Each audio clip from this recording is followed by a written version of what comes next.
I'm happy to be here with you today, and I mean the mountain this morning was beautiful and not really all that bad. I didn't think I'd hit dry pavement until I got clear to the edge of town, but there was a few places where I saw some dry pavement. And anyway, I feel a little bit, awkward or weird saying this, but it's kind of ironic to be here at a fire workshop when there's devastating fires going on right now over in California.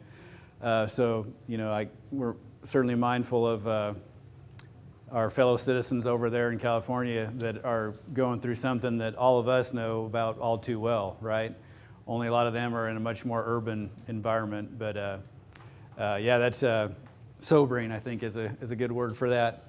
As I talk about post-fire livestock grazing with you today, I want to acknowledge the fact that as we talk about recovery and moving forward, at least in my talk, I'm really going to be focusing on the livestock grazing part of it. And so while we talk about recovery, I don't want to gloss over the fact that many of you and your friends and neighbors lost things that are going to take a long time to replace, such as fences, structures, developments, even animals, and definitely realize that there are some things that may be irreplaceable in some ways, sentimental or archaeological, historical sites. So there's definitely value in those things as well. Okay, while we're talking this morning, I really enjoy questions, comments. So if you have something you want to say, please raise your hand or start talking. I'm a pretty nice guy most of the time. If you have arguments, though, you can save those for Brian, though. I mean, really. Okay, so I wanted to, when we're talking about, and again, for me anyway, I'm really going to be focusing on kind of the grazing aspect, and especially with perennial vegetation.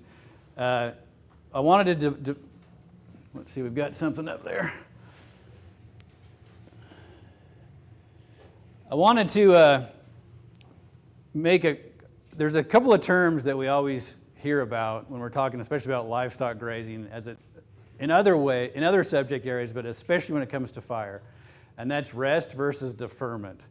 And so I have some fancy definitions up there that I looked up for rest versus deferment, and if I start reading those, especially the one, everyone's eyes are all going to already start glazing over. So I'm not going to read them, but somebody offered to me a definition or at least describe the difference between rest and deferment. And you don't necessarily, because I hear them talked about in different ways, or at least different nuanced ways. What do you guys think about when you hear rest or deferment in a grazing? And not necessarily just fire. Put them together. Put them together. You put them together? Yeah. The same thing? Okay. All right. What else? Yes, ma'am. I'd say deferment is waiting. Resting means you don't use it for an extended period of time. Okay.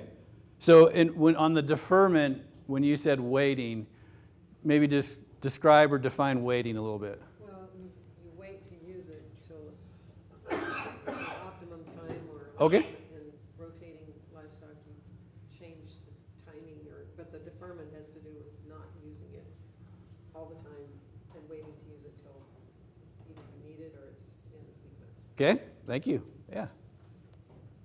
Anybody else on rest and deferment? And I get a little bit hung up on this, even reading the literature. Part of my job, I get to review scientific literature. That if you're not a grass nerd, it kind of reads like watching paint dry. But even in some of those things, I really kind of struggle figuring out what they're talking about with rest and deferment. And I think it's going to be some terms that we'll hear about quite a bit. And I'll acknowledge that that some people can define them different ways. But for me, really, deferring is like delaying something, in this case, delaying grazing until an appropriate time. But it's probably going to be less than a year, okay? Where rest would be more like a full year. So like we wouldn't do any, at least that's how I'm going to talk about these terms, all right? So we can argue about these later on, but for me, for now, this presentation, I'm going to use deferment in terms of delaying it for maybe a growing season, a period of months, where rest would be no grazing in this case for a full year. Okay, so I just want to get us out on equal footing there and let you at least know where I'm coming from on those two terms. Okay, let's see. Micah, are there some lights we can dim or something? All right, so I have this little graphic up here. And if you can't read the words up there, I can't read most of them either. The top says frequency, intensity, timing. And it looks to me that plant is supposed to be a perennial grass plant. And it goes from early growth stages to maturity or seed set on the right-hand side. So I'm going to ask you a question, but before I ask you this question, I need to change your paradigm, all right? So you are no longer a livestock producer or permittee or an agency person. You are now a grass plant, okay? An individual grass plant. And I want you to think about, and then some of you offer to tell us, where on that growth cycle would you least want to be grazed or disturbed in some way?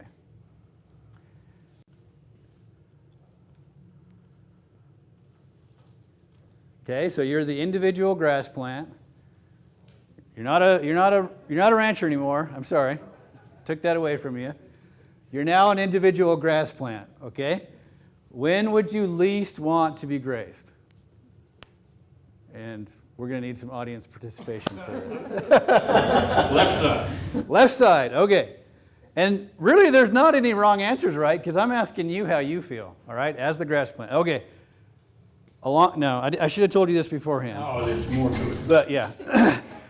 But along with, when you answer, you have to back up your answer a little bit. To get a mature plant, you got to give it time to mature. And I think the green grass that comes up is probably the most tasty, and it will be the hardest hit. Okay, the most tasty. All right, I like that. All right. Okay. All right. Who else? What do you tell the antelope? No, I'm serious. Okay, well- I'm very serious, sir. Absolutely. I'm with you. That's where they are. You don't have to argue, you don't have to convince me of this. I'm right there with you. Yep. We can call it antelope, or there are going to be some elk. In some parts of the country we got horses, right? So we're actually going to get to that, right? So, but right now, you tell me, or you don't have to tell me, but somebody tell me where you would not want to be grazed if you were the grass plant. Thad.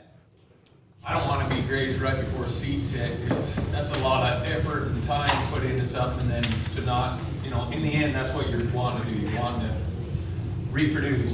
Okay. If you put all that energy in and didn't get it finished out, that would So just so we all know everyone knows where Thad's talking, you tell me when to stop. I can't read it. Oh, but can you see the pointer? Here. So actually right here it says head in the boot, right? So that's the boot stage, right? So is this kind of where you're thinking, Thad? Yep. Don't let me tell you, you tell me. Right in here. Right, yeah. All right? Okay. Who else? Where would you least want to be grazed? You guys that just walked in. Okay, you missed my little introduction there, but I got a grass plant up there in its reproductive cycle. Where would you least want to be grazed if you were the grass plant? As soon as it emerges. As soon as it emerges, okay? All right, thank you. Thanks for letting me pick on you. You walked in. All right, who else? Does anybody have anything wildly different than what's been said? Yeah? Okay. So we're going to talk about this, and I'm going to say that, I'm going to say that it's possible for us to overgraze at any time of the year, right? Okay, Brian.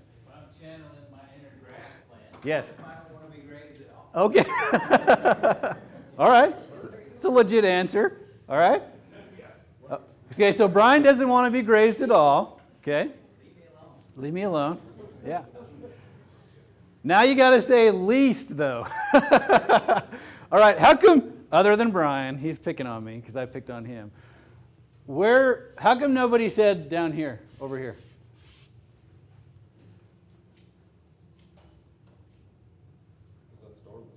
Dormancy. So?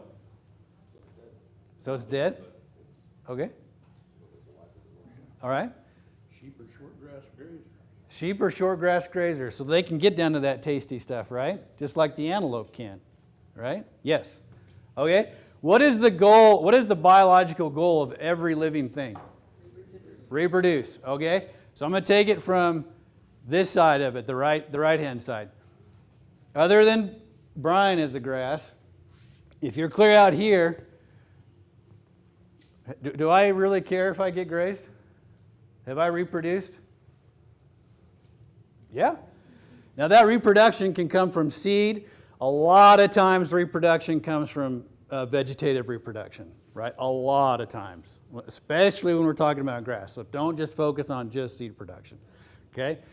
So what drives this process from the left to the right? What drives that? Just magic?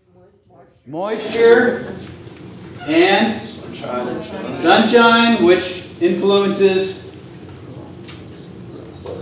Soil temperature. soil temperature, okay? So moisture and soil temperature, right? And of course sunshine, photosynthesis, all that influences it. So what's going on with the moisture and the temperature down here?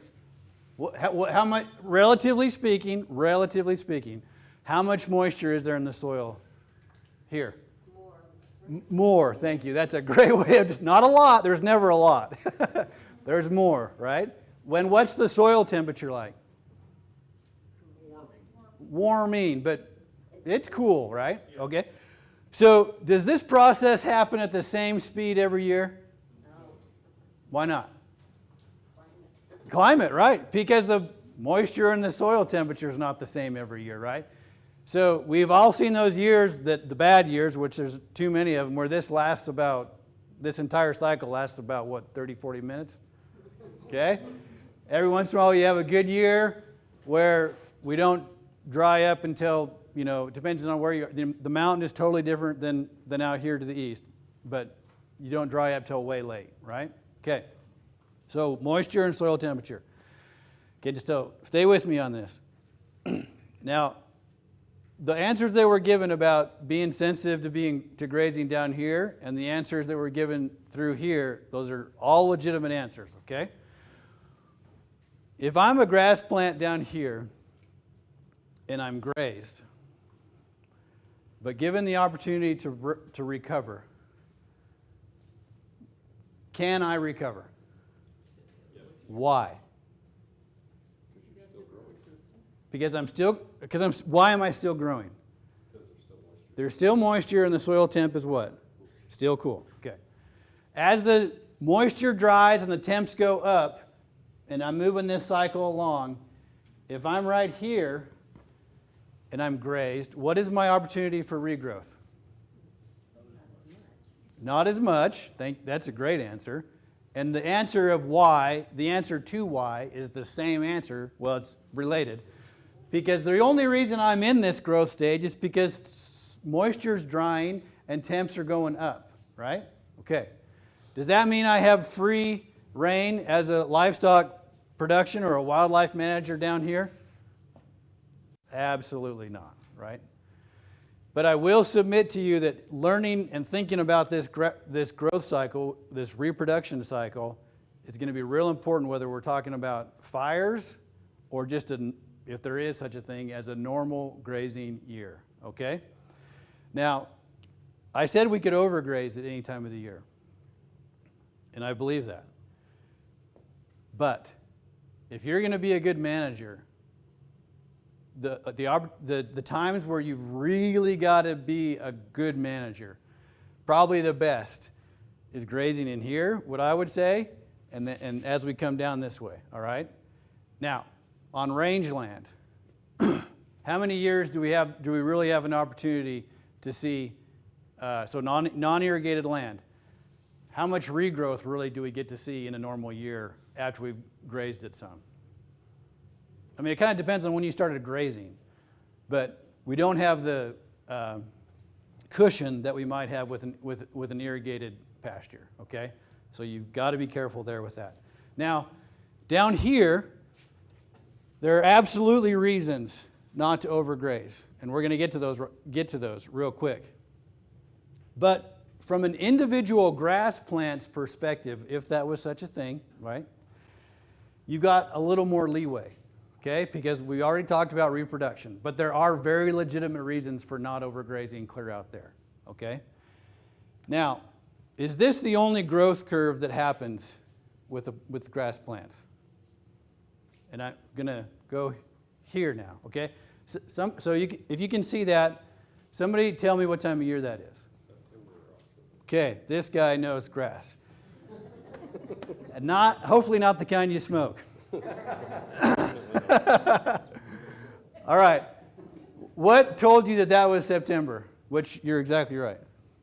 The old grass. Okay. And then the new grass coming in the clover. Exactly. So, I took this photo in September, and in this case it's crested wheatgrass, which there's a lot of other grass species, of course, and crested wheatgrass actually is one that does takes pretty good advantage of late summer and early fall moisture. But all this green at the bottom, that is all regrowth from somewhere around the first part of September, okay? So, is there a mini little flush that we like? So here in this one, you know, I'm mostly using that to illustrate from now, well, not quite now, but from the beginning of spring till, you know, depending on where we are elevation-wise, it might be early June. On the mountain, it might be way into July. But we sometimes forget about this growth curve in the fall. Now, you don't always get that, and you don't always get it with all species, okay? What is the master species of doing this? Cheatgrass. Yeah, sorry, especially cheatgrass. Crested does a great job too. What else do you see in this photo? Residue. Okay, I heard dirt, litter, residue, who said residue? Did you mean litter, kind of? Okay. All right, so all of this stuff here on the ground is litter, okay? And that right there is going to help protect our soil. So a lot of times when we monitor, especially long-term trend monitoring, we are really, really interested in covering the soil. And that's what's going to cover the soil, okay? So that right there may, especially in this post-giant fire scenario that we're in, that may be one of the biggest goals to get to is covering the soil. Because right now, what's covering the soil out there? Unless there's snow on it, it's not covered, right? And that's gonna be one of our biggest concerns, okay? Thad, would you agree on that? Okay, all right. So think in terms of not overgrazing, even at dormant times of year, as a way to protect the soil. And there are also going to be some, especially on the public lands that are out there, there's going to be some wildlife concerns, right? And I don't just mean wildlife using the forage as well, but I mean as feed, but using the vegetative cover out there as cover, all right? Because the issues that we face are not just livestock production, but we have public land partners, right? And so there are going to be, and sportsmen's, there are going to be big concerns with recovery as it relates to wildlife needs as well. Okay, so when we're looking at fires and the response, now please remember that these are very much generalities, okay? So, and I'm mostly focusing on perennial species and livestock grazing in my presentation. But those plants that are typically severely damaged in terms of it takes them a long time to come back are going to be like non-sprouting shrubs. So what's the non-sprouting shrub out there? Sagebrush. Yeah, that's the one. I mean, there's others, but it's sagebrush. That's what we're talking about. And that's really what a lot of the wildlife, the people that have wildlife concerns in terms of cover and habitat for them are going to be thinking about is these non-sprouting shrubs, okay? Now, we get all the way down to some plants that are really kind of benefited by fire a lot of times, and that's those shrubs that resprout. So what would that be? Greasewood, rabbit brush, right? So those do exist, and then rhizomatous grasses. Do you guys know what a rhizomatous grass is? So that's a grass that is not a bunch grass, so it reproduces vegetatively through a structure called rhizomes, which are underground horizontal stems, right? So if you actually have a shovel, you can dig them up, and those rhizomes look like roots. But that's what we mean by rhizomatous grasses. So the country out there is going to, I mean, this is stating the obvious, but it's going to look a lot different after it comes back, right? Because of non-sprouting shrubs that were burned and destroyed, but then also because of some of these species that are going to benefit from the fire, okay? So let's talk about that just a little bit.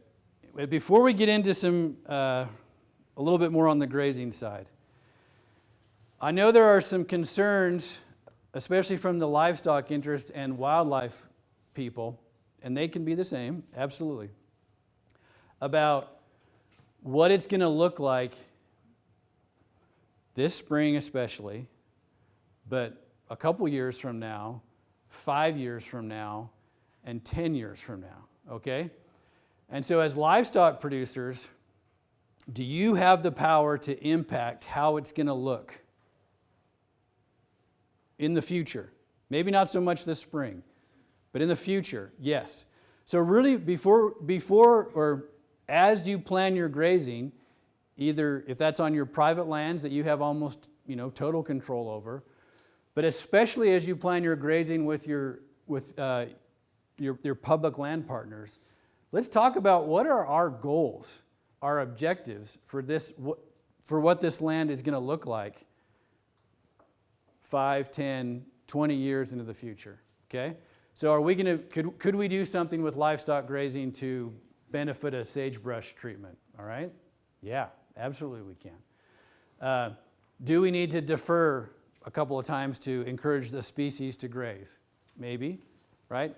But let's not consider livestock as just being users or takers, but let's consider them as a tool on how we could do something. So for instance, I don't know exactly what's going to go on, but let's say there's some place out there where we're going to try to revegetate the landscape with sagebrush. What's one of the biggest killers of sagebrush? Young sagebrush.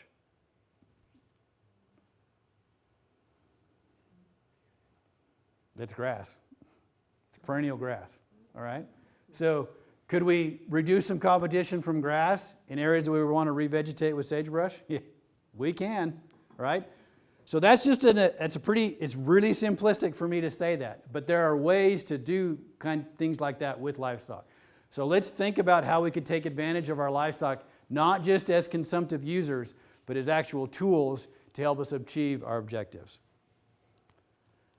Okay, so again, that one precept. So as we think about coming into this spring, and it's really every spring, but especially this coming spring, precip is going to be king for how the burn areas come back, right? And I know that's stating the obvious, but I really want you to pay attention to precip every year, but this year is going to be key. Those rains and early spring snows that come right before and during green up are going to be absolutely critical for especially herbaceous plant recovery, so the grasses and forbs, right? And kind of the downside of that, and we hear people talk about this more with the fire up on the mountain, but we really almost want, I know we want it every year, but this year we really want perfection, right? We want slow, steady rains. Thad, when would you like them to come? March to April 15th, yep. And there kind of comes a time with our cool season species, there comes a time in the spring where if moisture comes, it's kind of too late, all right? So now, is it going to do some good? I mean, I'm definitely of the opinion that, it's hard to find bad in a rain. But those most valuable rains and snows are going to be, just like Thad said, March through April. And then as you go up in elevation, that changes, absolutely. But no matter where you are, there's going to be a window where we really need those nice rains, okay? So those would be best. Thad, I'm going to put it on you to see that happens. You get blamed for everything else too, right? No. And then when we're talking about the fire, really, so the intensity and severity of a fire matters, and that's going to really impact how much damage or recovery we see from these species, all right? So one of the the biggest thing that you probably had going against you in this fire was, when did it burn? Is it kind of warm in August? Yeah, so those hot, dry winds, literally fanned the fire. So temperatures were high. There was a lot of fuel because we're very near peak standing crop. And so you kind of had that against you in terms of high fire temps. But one of the nice things about where that fire burned is, you have mostly shrubs and perennial or herbaceous species. And so those fires don't tend to burn quite as hot as like in a heavy shrub or tree environment, all right? But you probably, I would say that probably most of that, and I really haven't been out in the black yet, but my guess would be that a lot of that's going to be low to moderate intensity and severity. Okay. And I'm sorry, let's see. My photos aren't showing up very well, but there's a little band of sheep there, so anyway. Okay, so grazing after the fire. Okay, I got that one, it could be ugly. I'm not talking about the grazing, even though it looks like. But the landscape has changed out there, right? And it's going to come back. But a lot of times after a fire, whether it's a prescribed fire or wildfire in this case, is you look at it and you go, ooh. I mean, it's... And you wonder, is this ever going to come back? So I put that in there because I really want to encourage patience, okay? And this is going to be driven by Mother Nature with precip and temps, but also by your management, all right? But a lot of times after a fire, they look ugly. Because why? Even when the spring comes. Because sometimes you'll get this flush of species that really wasn't that abundant before. So you might get in some annuals, some weedy forb species that were there, but you didn't really notice them as much anymore. So I'll just caution you to be prepared that it could look a little ugly out there, and it's going to be changed for a long time, especially in those areas with previously had lots of shrubs. Now, on the grazing side of it, when I look through the research, which I did quite a bit of, and I know my colleagues have been doing it too, about looking at places that were burned either on purpose or accidentally, and they went in and then did some livestock grazing treatments. What we're really seeing is that light to moderate grazing, especially when it's deferred through the spring, has very little long-term impact on the perennial herbaceous plant recovery, okay? Now, does that mean that if you do some early spring grazing, it's all over? No. But remember what I said about you got to be a good manager, okay? A really good manager. And in some of these landscapes, it's just tough to be that good of a manager, okay? So probably this is a very general statement. This is not meant to cover every specific situation. But maybe one of the safest or conservative approaches to be going forward, and I'm not saying this is possible in all places, but would be light to moderate grazing deferred after spring growth, okay? I think you're going to be pretty safe. Now, if you can't read up there, the third line says a strong livestock preference for burned areas, okay? You kind of said it there earlier on that. The grass is this tall and it tastes really, really good if you're a sheep, a cow, or an antelope, or a horse, or an elk.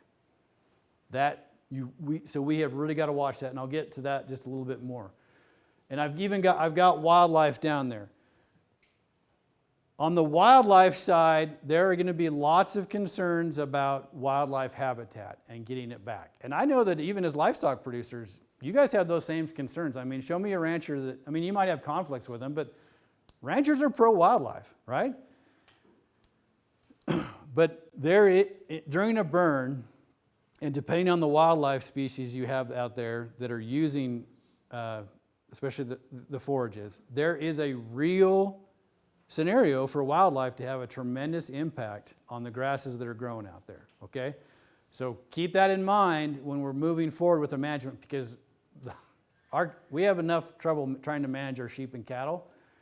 Trying to manage the antelope, and are there elk herds out there, the deer, I mean, it can be a major deal.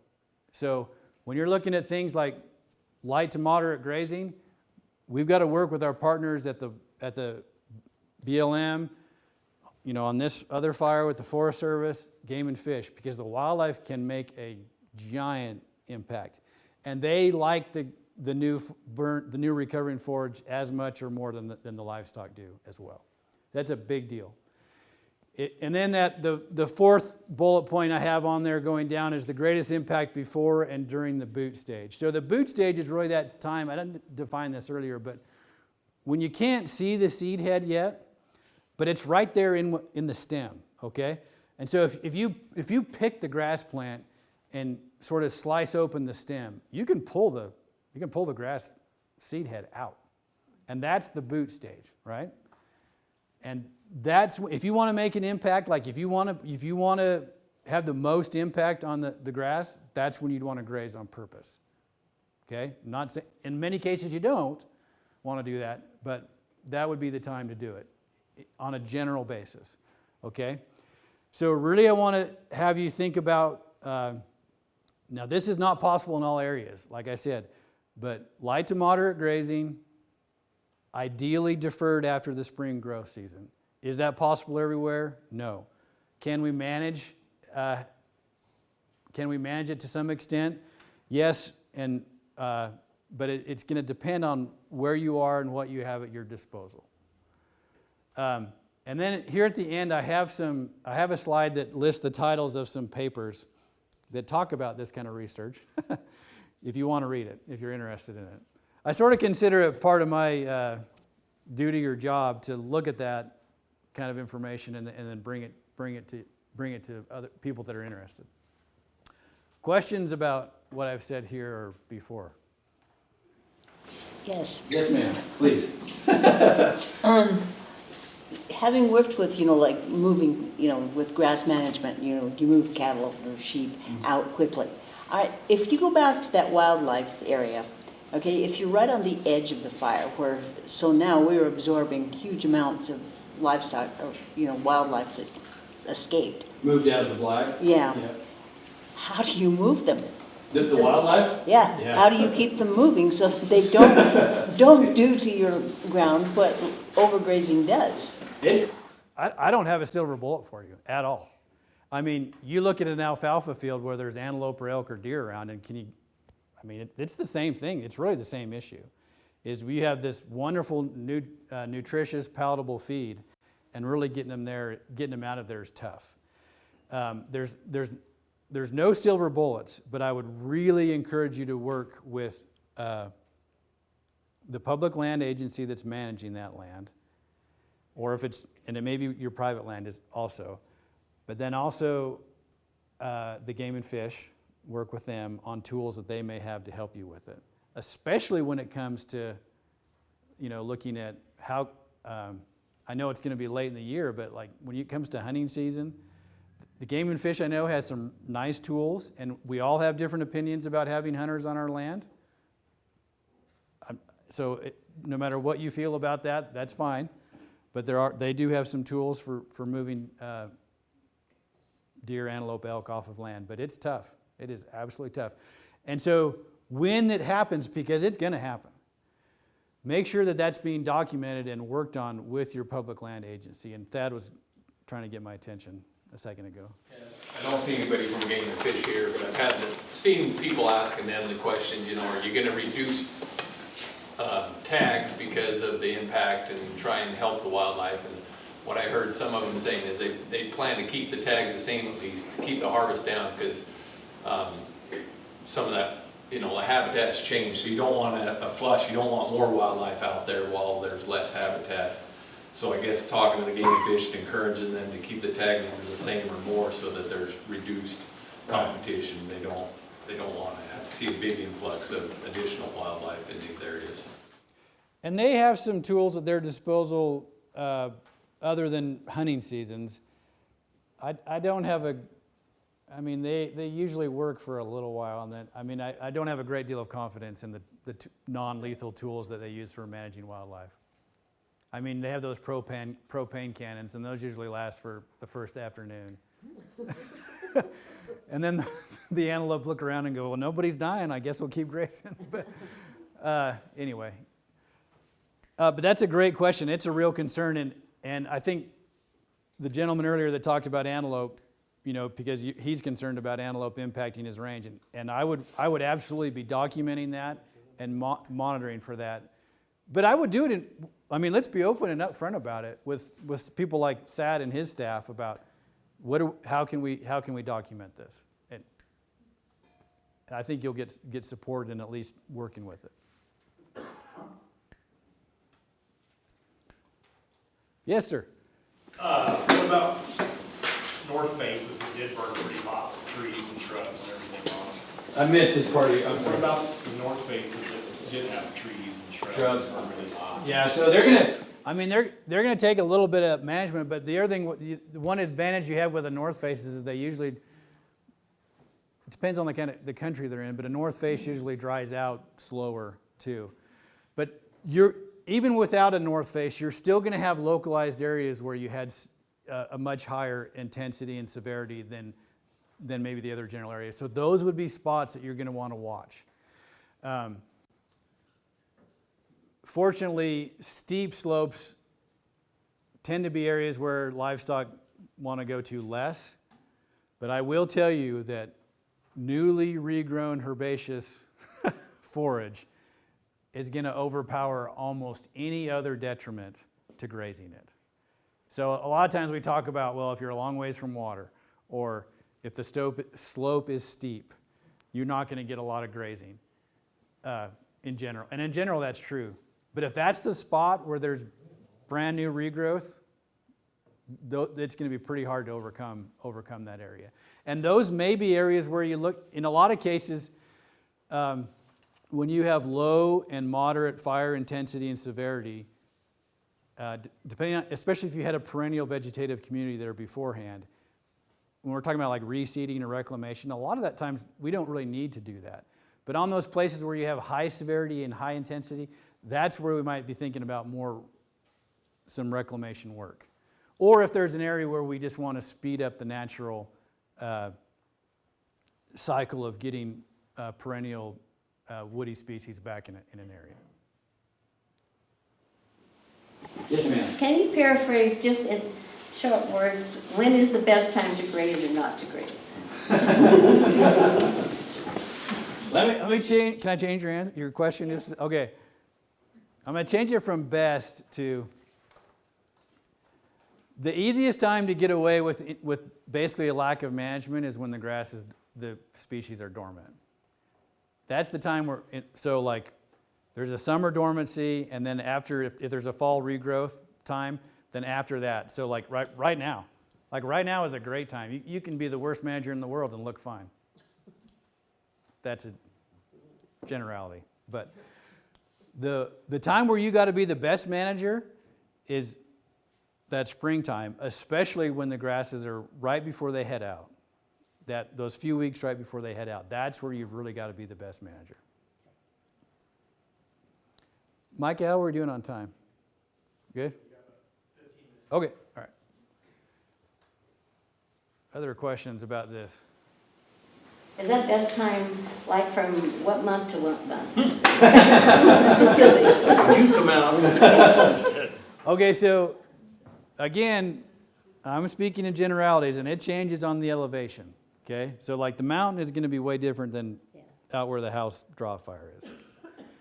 And you guys that are more local, feel free to correct me. But sometime when green up starts, so that's usually in March, usually end of March. Sometimes it's earlier, especially you'll see cheatgrass coming some years before that. And I like to say like the first couple to the mid part of June, okay? Those are generalities, and it changes. Some years it's the end of June, and some years with those real dry years, like it's gonna happen really fast, okay? Now, so in the summer, especially with dryland plants, you've got kind of a summer dormancy period where it's hot and it's dry and you're not really getting a lot of regrowth, okay? There's kind of a dormancy period there. But then if you get some late summer and early fall moisture and you get back to a scenario like that, there's a little flush there. And this is actually a fairly important time for grass plants because they're going into their longest dormant season of the year, okay? So now I could get the dates wrong again a little bit, but you know, if we get to very late September, all the way till the next spring is a dormancy time period. And that's where, yes, I can absolutely still overgraze. But even with a modicum of management, like a little bit of management, you can do okay. Again, it depends on what your goals are. If your goals are to have a lot of standing forage out there for sage grouse or another species, then we might want to change a little bit about what we do. If it's this is not the case here in the fire, but if it's a smooth brome hayfield or another, grazing resistant perennial grass, I mean, people camp cows on those all winter long, right? And they do fine in the spring. So that's kind of what I'm trying to illustrate with. But also remember in this picture is all this other stuff that's this litter. And especially on public land, that's, when we go look at long-term monitoring, that's one of the key things that we're going to be looking for is, can we replace the litter? Now, out there now, like we talked about, there is no litter. Like peak standing crop is 0. And there's really not any on the ground either. It's done. And so when we get into that grazing season and we get into the summertime, even if we do light to moderate grazing, there's still not going to be any litter on the ground the first year. Like it's going to be bad. That characteristic takes a few seasons to come back. Now, when I say bad, I don't mean that it has to stop everything, but that key characteristic is going to be poor. What else? Yes? Could you explain why litter is important? Like, is it just soil stability or? Yeah, so soil stability is going to be the big one. So this is a very simplistic way of looking at it, but a lot of times when we monitor, and we're looking at, like say we might use a method called cover by life form. And we stretch a tape out 100 feet, and we might look at every foot mark along that measuring tape and drop a pin flag. And really when I'm doing that or working with someone or teaching someone about it is I tell them, imagine that pin flag is a raindrop. And what does it fall on? Okay? And that's a little bit to help influence where they place that pin, how they put it down. But if you have a lot of bare soil and rain or wind comes and hits it, then the topsoil starts to move. It's called erosion. And that can happen, like I said, by wind or moisture. And we have lots of wind and we have some moisture. And so that's another reason why we want that slow rainfalls, is because we want the rain to settle into the soil profile where it does some good instead of running off and taking the topsoil with it. And then there are also concerns for litter with cover. And in some years, well, and almost in every year, it's obviously not available out there now, but sorry I moved the picture, but that standing dead matter and even the stuff on the ground is also part of the diet for wildlife and for livestock if you're using it that way. So that's kind of a very simplistic version of why litter is important, but does anybody else want to offer something about what I would describe? Yes, sir, in the back. Isn't one of the key components to having litter on top of the ground having some kind of hoof action on it though too? Well, yeah, I mean, hoof action definitely puts litter onto the ground. So instead of standing vertically, it puts it down. Yeah, absolutely. Yep. And and we can let me go back. If livestock were in this pasture right now, when I took that photo, what would they be eating? The green, right? And you still got all that stuff that's going to fall down. Now, those green leaves, they still contribute to litter, for sure, right? In a year's time after wading, would there be benefit of sort of short-term feeding where livestock would work through a pasture and have the foot action with that hay that they're putting down on the ground to work it back into the soil? I mean, that's at least 2 years down the road, but as you look at moving that soil so that it has some of the absorption of some of the seed heads that are coming off that hay or whatever you're feeding. Yes. I mean, that's absolutely a tool. So, and it's one thing, it's a very good tool to think about when you're looking at feeding livestock in the wintertime. Because for one, we're in winter dormancy for the plants that are there. And for two, all that litter and manure is a wonderful, wonderful tool for revegetating a site. It depends. Some things you want to think about are the species of hay that you're using, and also and where you're feeding it. And it's also a great way to spread invasive species too. So you need to be careful about it, but what you described absolutely can be a wonderful tool. And you're already, if you have a feeding operation, you're already feeding. So do it in a way that can be beneficial. Would you do it now? I mean, it wouldn't be, even in those burned areas, you could do it without harming the... I would be much more worried about doing it like in March and April. Yeah. Now, I will say this, and I don't know if this is what you're asking, but if anyone else was wondering, before you do that on public lands, you really need to talk to your public land agency.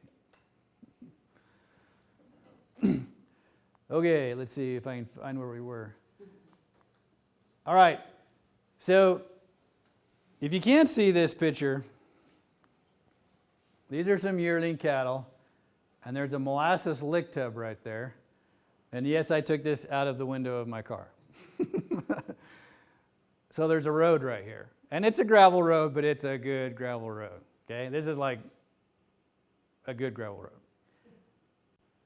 What do you see is wrong about that photo?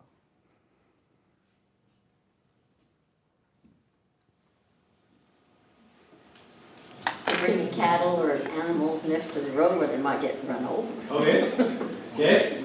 From a grass management, grazing management perspective, is it hard to get cattle to a spot like that?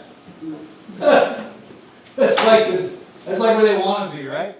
Okay, so I'm not going to tell you where I took this photo because, anyway, it's a long ways from here. But livestock distribution is going to be it always is, but it's going to be a big part of managing through this burn, right? And do any of you have pastures where all the burn was in one fenced pasture and the next pasture is totally unburned? Like, does anyone? It doesn't exist, right? We wish it did, but it doesn't, right? So no matter what pasture you're in, you're going to have to be looking at livestock distribution as it relates to recovering from the burn. So now is the time, every year is the time, but now is really the time that you want to work on livestock distribution.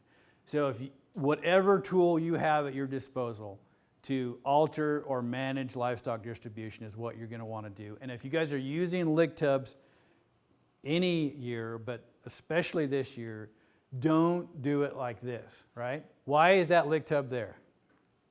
Because it's easy to get to. Because it's easy to get to. Like the guy just pulled up there with the buggy or the pickup and dumped it out, right? I get that. I get that you guys are busy. But where would that lick tub in that picture be better? Even if it was right there, it'd be better. But I would put it up here, right? I mean, that's a generality, but I would really consider putting it way up here. Now, is that always possible? I know that it's not. Like, those things are heavy. They make small ones for putting on a pack horse or a smaller four-wheeler. But think about where you're putting things that attract cattle. So the big ones obviously for livestock distribution are, of course, a fence. Is temporary fencing an option? Maybe. Water. Can we turn water off and on? To the extent that you can, use it. Salt is kind of it's not that great of a attractant to places they really don't want to go. Besides water or a physical barrier like a fence, these things work pretty good. I'm not such a huge fan of them for general use, for supplement uses, but if you're using them as a supplement to alter livestock distribution and manage your grazing, they are wonderful. But this is the absolute worst way to do that, okay? If I was a cow and there was no livestock tub, that's still where I'd want to be, okay? So it's sort of like me sitting in my easy chair and you bringing me a bowl of ice cream. That's what that's like. Okay, this is and I know this does not relate to your fire, but this is from and I'm about out of time, but this is from a BLM permit over in the Bighorn Basin, okay? And the road is down there at the bottom. You can't quite see it, and it's flat down there, and that's where the water is, okay? And the road is it's a 2-lane highway. Well, it's south of Cody. And so it gets a lot of tourist traffic, and it gets a lot of agency traffic, right? And so the Game and Fish and some other people were complaining to the BLM that all the livestock use was down on the road. Well, it's the same thing. Like, it's flat down there. There's water down there. Why wouldn't a cow be down there, okay? So we started taking these livestock tubs to the top. And guess what was up at the top? This is an exaggeration, but there was grass from 30 years ago up there, right?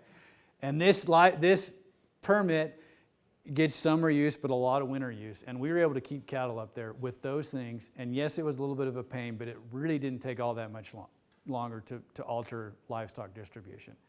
Now, that's a simplified case. But what I want to impress upon your minds with this is, what tools do I have in my disposal to alter livestock distribution, and am I using them correctly? And how could I impact the vegetation in a way that I want to impact it? And even like on this permit, it wasn't just about getting the cows away from the road so that the Game and Fish and tourists would stop complaining. It was so that the rancher could leave his cattle out there for longer, because there's all kinds of feed up there, right? So I mean, there's even if you only look at it from a livestock production point of view, there still can be benefits.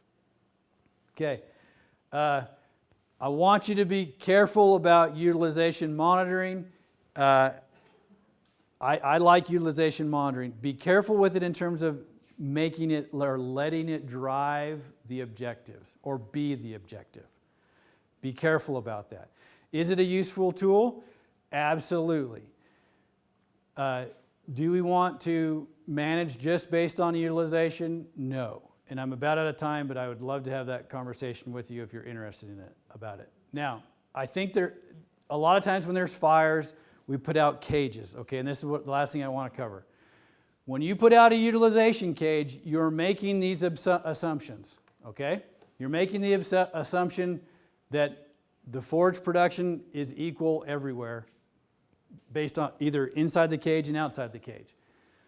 You're making the assumption that the differences between what's in the cage and what's out the cage is due only to the target herbivore, like in this case probably a cow or a sheep. You're also making the assumption that plant growth is unaffected by being grazed or the caging. And you're assuming that so there's spatial variability up there. All that means is that the landscape, the vegetation varies across the landscape. You're assuming that that's all the same, okay? So even small cages can make a big difference. And when we're talking about landscapes that are tens of thousands of acres, if you're going to, now I'm not saying don't use cages, because cages can be valuable. I'm just saying be careful with how you use them, okay? They are good tools, but this is a little bit of my soapbox. But they are good tools, but using them as the sole decider of how good the allotment is doing or your private ground is not an appropriate use of them. Okay, this is some titles of some papers. We probably don't have time right now if you want to copy that down, but later on, if some of you want to take a picture of that or I can send it to you, we can do that. And then this is my contact information. That's my phone number to my office in Thermopolis and my email. Like I said, I am in Hot Springs County, but I really like working around the state, and so far they're still letting me do it. So I'll be around the rest of the day, but I want to be a little bit careful about time management so we can move on. So thank you.